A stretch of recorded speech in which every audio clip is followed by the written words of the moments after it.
자, 시청자 여러분 안녕하십니까? 유튜브 채널 JTB뉴스가 선보이는 여의도 정치. 오늘은 최강욱 전 의원님과 함께 하겠습니다. 자, 의원님 안녕하세요. 예, 안녕하세요. 예. 반전도 이런 반전 없습니다. 예. 예. 내란 특검이 한덕수 전 총리에게 15년을 구형했는데 네. 이진관 부장판사가 징역 23년을 선고했습니다. 예. 예측하셨습니까? 그 중형을 선고할 거라고 예상은 했고 지난번에 구형했을 때 우리 방송하면서 제가 저 징역 15년에 너무 그렇게 그 서울행하지 마시라 저게 하한선이 될 것이다 말씀드렸고 예. 반드시 법정 구속할 수밖에 없을 거다라는 예상을 어제 말씀드리기도 했는데 근데 양형을 저렇게 높여서 할 거라고는 솔직히 예상 못했습니다. 예.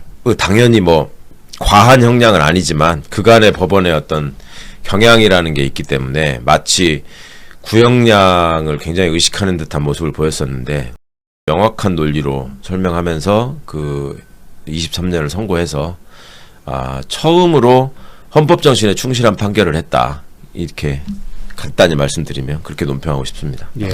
그러면 의원님이 보시기에 백대연 부장판사와 어떻게 다르다고 보십니까? 두 판사가 그 양형 이유, 그러니까 유무죄 판단 여부를 설명하는 방식은 거의 그러니까 내용 면에서는 거의 비슷했죠. 근데 이제 이진관 부장은 상대적으로 청취자 또 시청자를 배려하는 그 선고를 했어요. 그러니까 결론을 먼저 말씀드리겠습니다.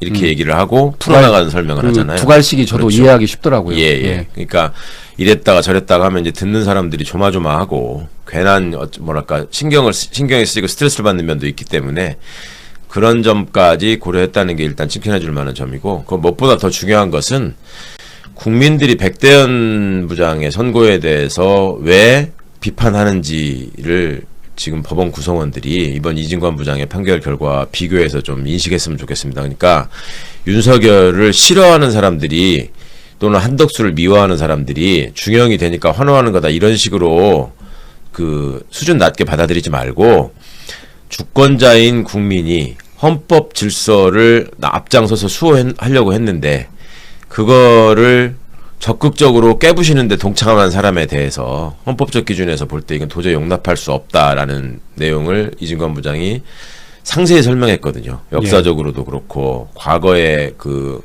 군부가 벌인 쿠데타와는 이건 차원이 다르다. 훨씬 더 나쁜 죄에 해당한다. 위로부터의 쿠데타, 친위 쿠데타, 그리고 한덕수라는 자가 보였던 그 기회주의적인 행동, 그리고 헌법적으로 굉장히 주요한 위치에 있었음에도 불구하고 그걸 막을 임무를 제대로 하지 않았다.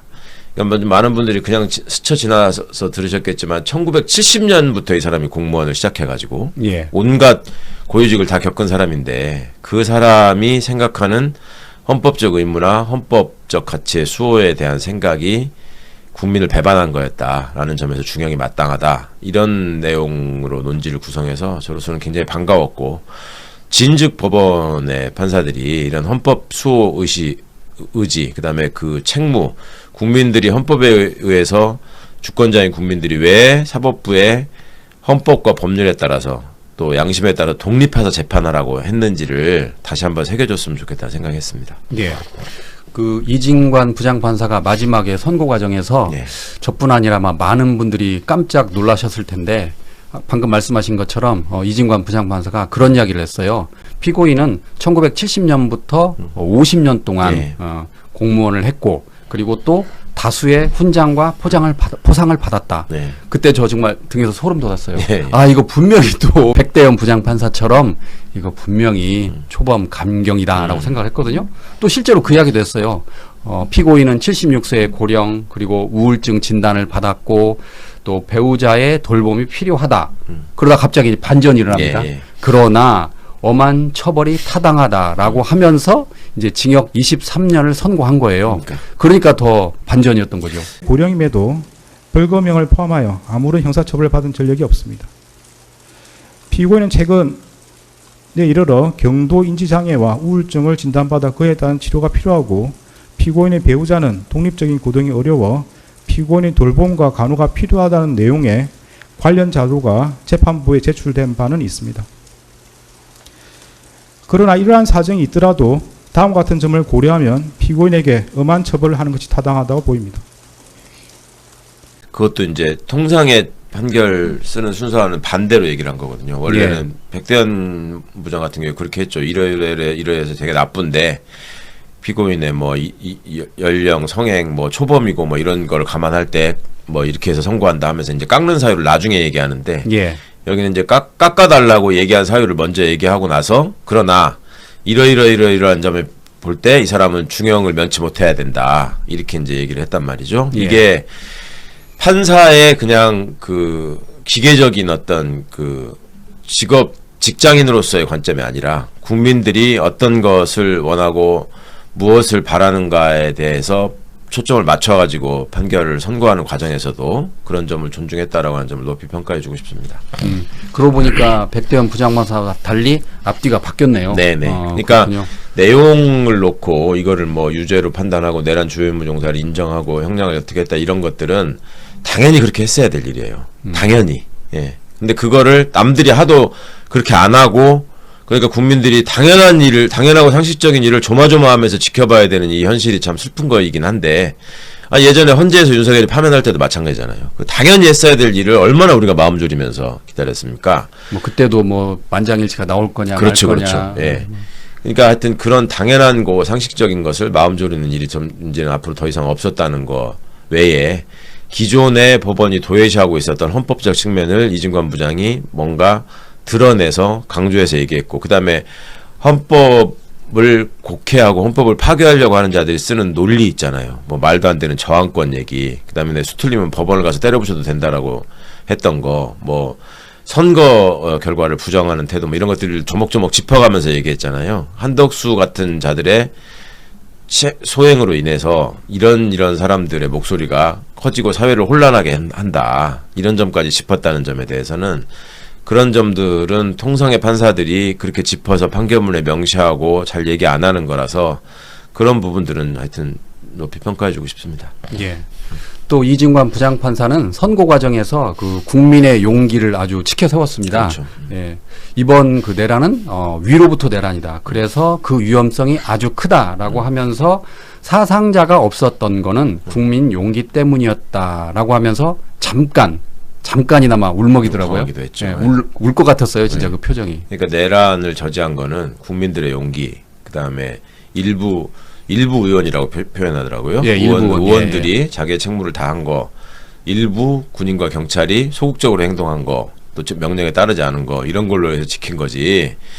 윤석열 한덕수 같은 이런 내란 세력에 의해서 지켜진 게 아니다. 니들이 할 말이 아니다. 사상자가 발생하지 않았다. 시간이 짧았다. 이런 소리는 정말 궤변이다.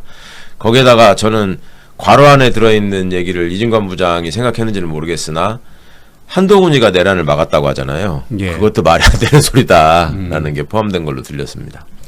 기존의 양형 기준이라는 게 있는데 거기에는 이 내란이나 이런 거에 대한 양형 기준이 없다. 그리고 뭐 공범 그러니까 다른 범죄가 이제 포함돼 있으면 거기에 있는 양형 기준을 하한선으로 적용하도록 규정은 있는데 어차피 기준이 없는 지금 상황이기 때문에 거기에 얽매이지 않는다 이 말을 했고 그보다 훨씬 중요한 얘기는 기존의 전두환 노태우 같은 이제 이런 내란 사범에 대한 판례에서 얘기됐던 그 임무나 그 행동의 행태에 따른 그 양형 그러니까 형을 정하는 거는 여기에서 선례로서 참고되지 않는다. 이게 본질이 다르다.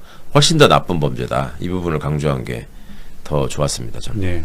그리고 끝 무렵에 그 몇 가지 무죄가 있었잖아요. 예. 뭐 사소한 거지만 거기에 대해서 이진관 부장판사가 무죄를 신문에 광고하기 원합니까라고 또 물어보더라고요. 그러니까 이제 한덕수가 거절하던데. 그것도 이제 좀 이례적인 경우죠. 그러니까 예. 이진관 부장의 경우에는 최대한 법에 정한 대로 어떤 그 이제 법정에서 저 사람들이 얼마나 그 말도 안 되는 논리를 만들어 가지고 어거지를 쓰는지 봐왔잖아요. 계속 자기 재판뿐만 아니라 다른 사람 재판에서도 어떻게 했는지를 다 알고 있기 때문에 그런 트집을 받을 빌미가 없도록 법에 있는 대로 한 거예요. 법에 의하면 일부 무죄인 경우에 그걸 공고하고 고지할 수 있거든요. 예. 그다음에 이제 보상에 관한 안내문도 주겠다 하고 한 종이를 주지 않습니까? 그건 이제 형사보상을 말하는 거예요. 무죄 부분에 대해서는 이런 식으로 보상을 청구할 수 있다라는 거고 또 이제 이례적이었던 게 그 법정 구속 여부에 대해서 신문을 해야 되는데 이제 그거는 프라이버시 문제가 있기 때문에 중계를 중단하겠다. 예. 이것도 이제 되게 뭐랄까 이례적인 모습이죠. 재판 중계는 징역 23년 선고까지만 중계가 됐고 예, 예. 이후에 증거 인멸 우려로 구속되는 장면은 그 중계가 되지 않았잖아요. 예. 그래서 많은 분들이 그건 보지 못했는데 제가 보니까 그 매블쇼도 그거를 모르고 있다가 그 화면이 뜨니까 막 다 함성 치고 막 그러던데요. 그렇죠. 네. 예. 아까 말씀하신 것처럼 프라이버시 때문에 이진관 부장판사가 일부러 안 보여준 거군요. 그렇죠. 처음에는 이제 예, 예. 법정 구속 이미 생각을 해뒀을 거 아니에요. 그렇죠. 본인은. 생각을 한 건데 이제 그 신문 절차를 통해서 이 사람한테 구속이 되면 뭐 어떤 문제가 생길 수 있는지, 예를 들면 뭐 건강 상태 같은 것도 뭐 주장하고 그랬잖아요. 와이프도 뭐 아프다느니 뭐 이런 식의 얘기들, 뭐 이런 것들을 한번 이렇게 확인해 보는 거죠. 본인이 주장한 사유가 이런 게 맞냐, 그리고 당신 지금 상태가 어떠냐, 뭐 이런 것들을 물어보는 건데 통상은 잘 안 하는 절차거든요. 예. 근데 그것까지 다 절차적 흠결이 없이, 그러니까 문영배 재판장이 헌재에서 과거에 그런저런 시비가 걸리지 않게 뭐 신경을 쓴 것처럼 좀 벤치마킹을 한 것 같아요. 그러니까 일종의 꼬투리를 잡지 않기 위해서 최선을 그렇죠. 다한 거군요. 그렇죠. 예. 예.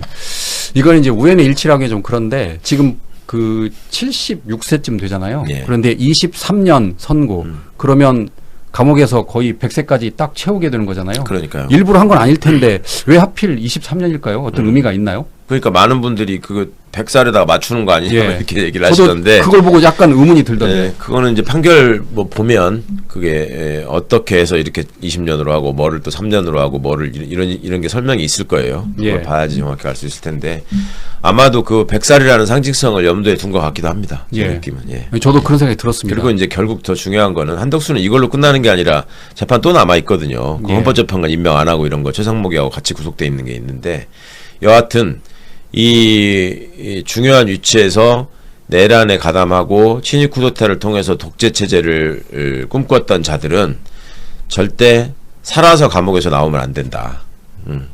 죽음으로써만이 나올 수 있다. 이런 얘기들을 명확하게 한 것 같아서 뭐 당연히 그렇게 해야 되는 거죠. 우리 헌법질서하에 용인될 수 없는 행동을 한 자들이고 그거를 우리 사회가 함께 호흡하면서 받아줄 수 없는 것이다라는 의지를 표현한 것 같아요. 하지만 이제 이전에 그 전두환과 노태우는 사면이 된 전례가 예. 있기 때문에 예. 지금 민주당이 추진하는 내란범의 사면 금지법 이 통과가 중요한 거 아닙니까? 그렇죠.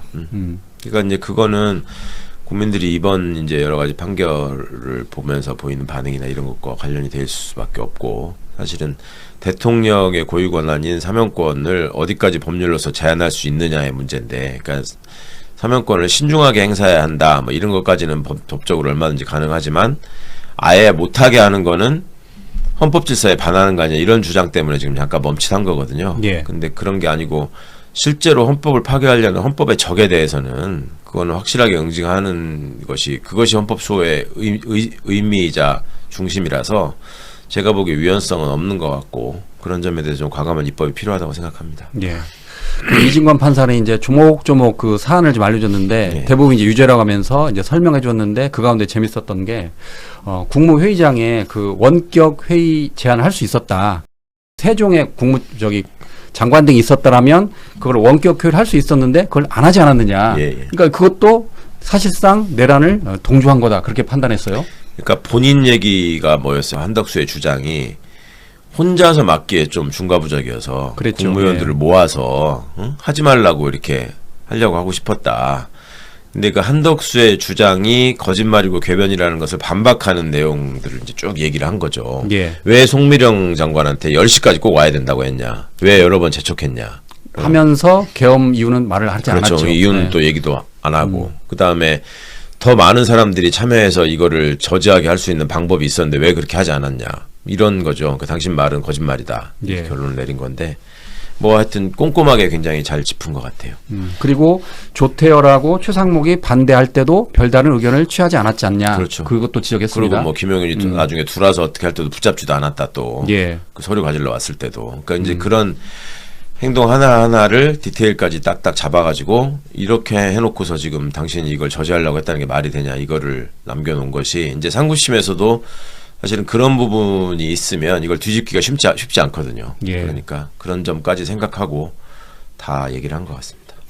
그리고 그 이상민 장관 같은 경우도 그 언론사 단전 단수 국무총리가 그걸 중지하도록 노력을 해야 하는데 하지 않았다. 그것도 예. 지적했습니다. 그렇죠. 그 이제 이상민과 소방청과의 문제가 아니라 이제 그 CCTV 장면이나 여러 가지를 보면은 다 논의한 것 같다. 이상민이랑. 그래놓고 그게 실행되는 거를 막지 않았다. 이런 거라서. 그럼 뭐 누구나 다 상식적으로 그렇게 판단할 수 있는 얘기였는데 이제 그걸 봐주기로만 먹으면 저 CCTV에는 소리가 안 나오고 있고 이상민이도 안 그랬다고 그러고 한덕수도 안 그랬다고 그러니 이걸 인정할 증거가 없다. 이런 식으로 털어내는 게 그 판사들이 흔히 쓰는 방식 중에 하나였는데 이제 그거를 인정하지 않고 이러저러한 상황을 보면 이걸 막았어야 되는데 왜 당신 안 막았냐 이제 이런 얘기를 한 거죠. 그러니까 다른 판사였다면 그렇게 그냥 봐줄 수도 있었겠네요. 소리가 안 들렸다. 마음을 달리 먹으면 그렇게 하는 거죠. 그러니까 이제 사람들이 그런 것 때문에 재판 결과를 불신하고 열받는 거예요. 그런 상황들이 한 번씩 있으니까. 예. 근데 이제 그런 점에 대해서도 이게 헌법적 관점에서 총리라는 사람이 행안부 장관은 당신의 지휘감독 범위 안에 있는 사람이다. 근데 그거를 뻔히 보면 알았을 것 같은데 그 상황에서 왜 그걸 막지 않았냐 이 얘기를 한 거라서. 그런데 이거 헌법재판관 미임명도 예, 담당 판사가 이진관 판사라면서요? 그렇죠. 예. 와, 그 한덕수 입장에서 거의 멘붕이겠네요. 네, 한덕수 입장에서는 뭐 이제 조이대가 나를 어떻게 살려주겠지라고 기대하는지는 모르겠습니다만은. 예. 그리고 이 헌법재판관 임명하지 않고 뭐 이런 과정에서는 한덕수가 내란 이후에 그 보인 행태들 있잖아요. 본인이 한동훈이하고 둘이 나와가지고 뭐 정권을 공동정부를 운영하겠다는 식의 위헌적인 발언을 하고 그 다음에 헌법기관 구성을 못하도록 저지하고 헌법재판관은 임명을 못하게 해서 그리고 또 본인이 이제 정권을 잡으려고까지 했잖아요. 이런 시도들을 이제 그 헌법재판관을 임명하지 않은 부분은 내란 이후에 벌어진 일이잖아요. 명확히 이제 그쪽에다가 포함해서 아마 설시하지 않을까 싶습니다. 돌이켜보면 실제로 한덕수 전 총리는 대통령 선거까지 나오려고 그랬어요. 네, 그럼요. 대선. 네. 대통령이 되려고 했고 또 한덕수뿐만 아니라 지금 국힘의 구성원들이 얼마나 한덕수를 저기하게 하려고 무리하게 하고 김문수를 욕하고 했습니까? 새벽에 후보 교체 시도했고. 예. 그런 집단이었다라고 하는 거를 절대 잊지 않으셨으면 좋겠습니다. 자, 이제 그 설 연휴 다음인 2월 19일에 이제 지규현 판사가 윤석열 전 대통령에 대해서 내란 재판 1심을 선고하는데 네. 이번 이진관 판사의 그 판결이 큰 영향을 미치겠죠? 그렇죠. 당연히 네. 큰 영향을 미치고 이게 이제 헌법적 관점에서 사건을 바라봐야 된다는 걸 명확히 했기 때문에 근데 저는 처음부터 뭐 지규현 판사의 판결 선고가 뭐 윤석열을 풀어주거나 뭐 이 엉뚱한 저기로 나올 가능성이 거의 없다라고 계속 제가 말씀드려 왔습니다. 예. 처음부터 제가 한번 두고 보십시다. 내기하자고까지 했었는데 여하튼 그것도 그렇고 가장 직접적으로 이제 저기 멘붕에 오는 사람은 이상민이죠. 이상민. 예. 이상민의 행동을 지금 이번 한덕수 사건에서 쭉 설명을 했어요. 예. 그러고 이상민의 이러이러한 행동 때문에 지휘감독자인 한덕수도 유죄다 이렇게 간 거라서 이상민이 지금 다른 재판부거든요. 예. 그러니까 이제 그 이상민 사건도 얼마 뒤에 선고가 예정돼 있는데 거기도 이제 많은 저기가 있겠죠. 그러면 있겠죠. 방금 말씀하신 것처럼 이상민 재판부도 당연히 그 영향을 받겠네요. 그렇죠. 그게 이제 달리 인정하면은 하급식 판결이 서로 부딪히는 결과가 되니까 가급적이면 이게 지금 이제 이번 판결을 가지고 국민들이 아니 왜 저렇게 이상하게 판단했어 이런 얘기가 있다면 모르겠으나 다들 그렇지 저게 맞는 말이지 이렇게 돼 있는 상황에서는 설사 이상민을 봐주고 싶어도 못 봐주는 상황이 생기는 거죠. 이제. 그러겠네요. 자연스럽게. 자, 시청자 여러분 안녕하십니까? 유튜브 채널 JTB 뉴스가 선보이는 여의도 정치. 오늘은 신현영 전 의원님과 함께하겠습니다. 자, 의원님 안녕하세요. 안녕하세요. 예. 징역 23년 예상하셨습니까? 업그레이드 된 거잖아요. 8년이. 무려 8년입니다. 무려. 예. 예. 그래서 15년 구형했을 때 너무 약한 거 아니야?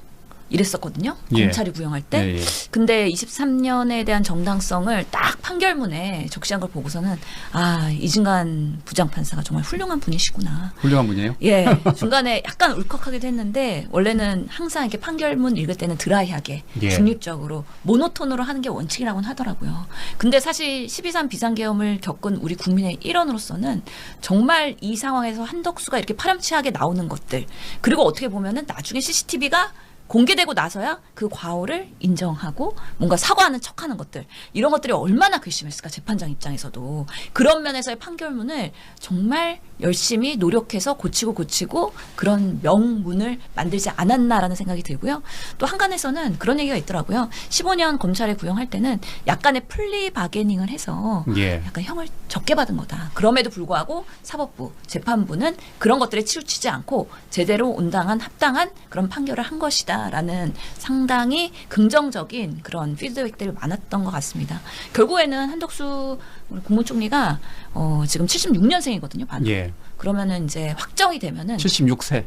76세죠. 예. 확정이 되면은 99세까지 옥에서 시간을 보내야 된다라는 말씀을 드리게 되는 것이죠.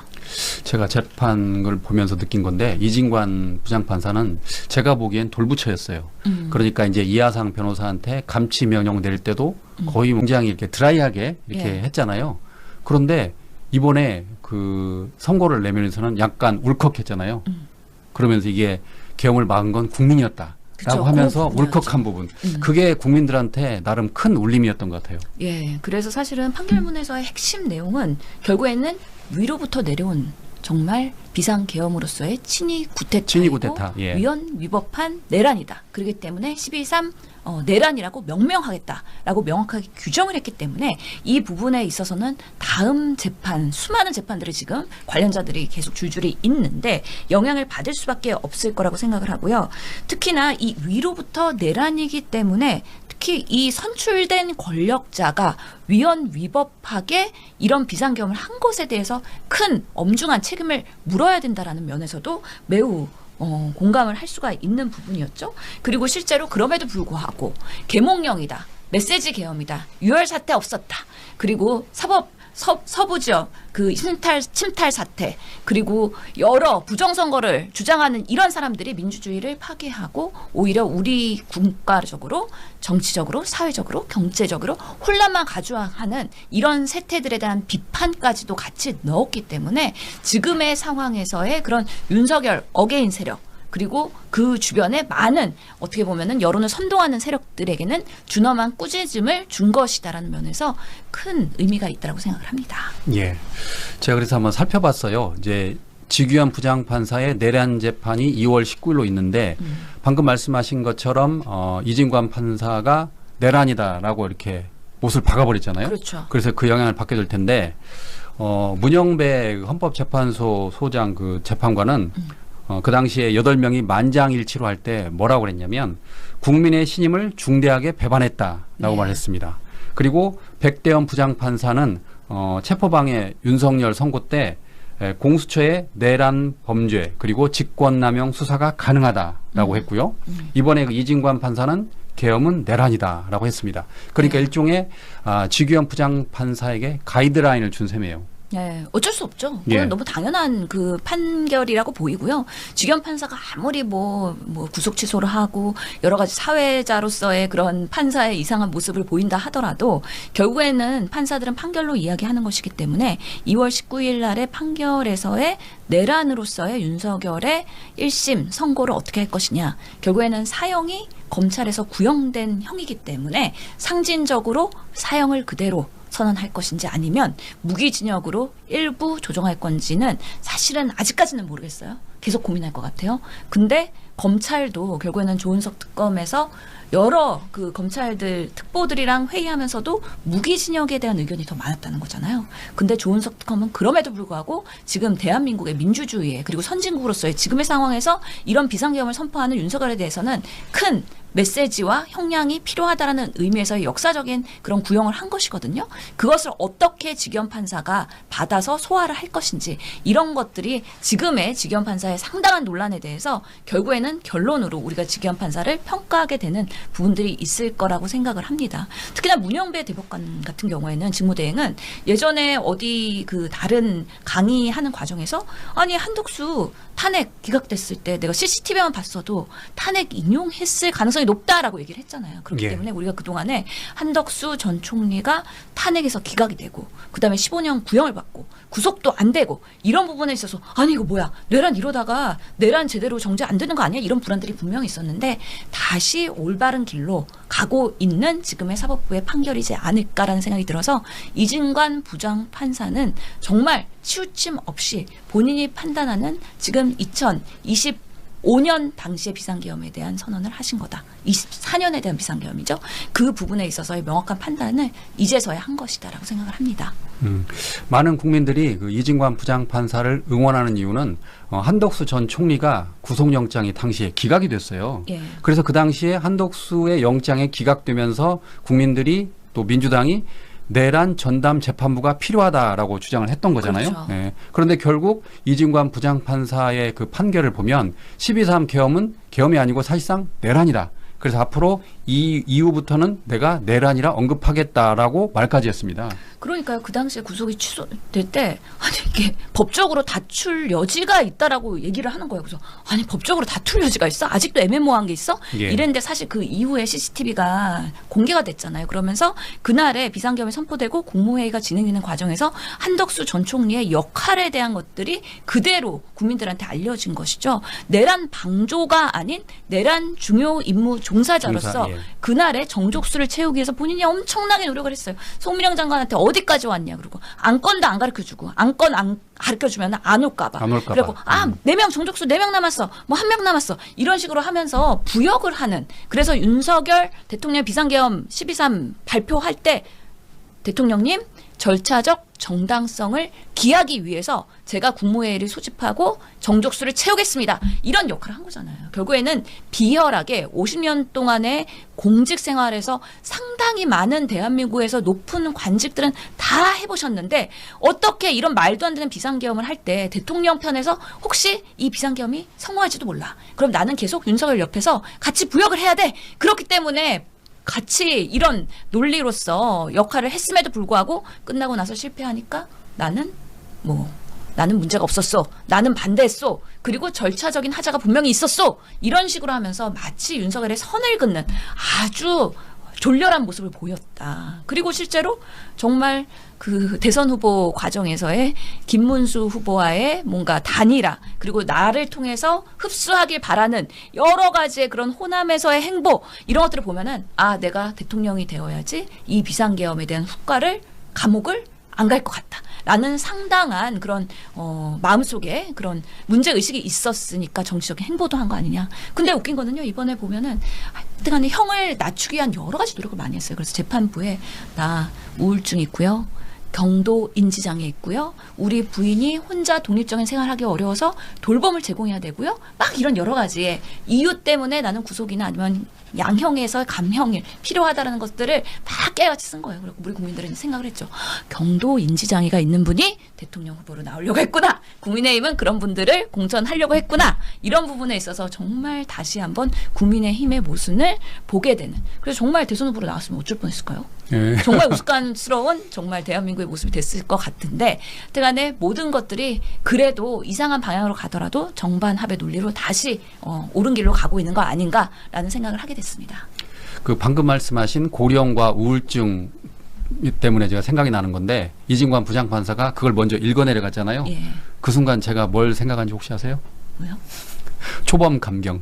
초범 강경 예. 또 나올까봐 걱정하신 예, 거죠? 예, 예. 예. 저뿐만 아니고 많은 사람들이 그 이야기를 했을 예. 그 생각을 했을 거예요. 예. 왜냐하면 실제로 백대현 부장판사가 당시 윤석열에 대해서 이거라고 다 유죄를 하고 했잖아요. 예. 뭐 경호처를 사병화했다. 그다음에 공수처는 수사도 가능하다. 이런 거 다 문제를 지적하다가 갑자기 초범이니까 감경. 그래서 반으로 후려쳤잖아요. 그게 바로 기계적인 판결이라는 거잖아요. 그래서 제가 공부만 한 사람들은 그래서 네, 문제다라고 맞아요. 얘기를 한 거잖아요. 그래서 보면은 정말 백대현 부장판사가 아니 모든 양형을 할 때는 감형 사유에 대해서 그렇게 기준이 있기 때문에 그런 것들을 반영을 할 수는 있긴 하죠. 근데 무슨 비상계엄에 대해서 그러면은 재범이면 더 강하고 뭐 세 번째면은 더 강화할 겁니까? 이거는 당연히 초범일 수밖에 없는 거죠. 그렇죠. 그럼에도 불구하고 초범이기 때문에 더 강하게 때려야 되는 거 아닙니까?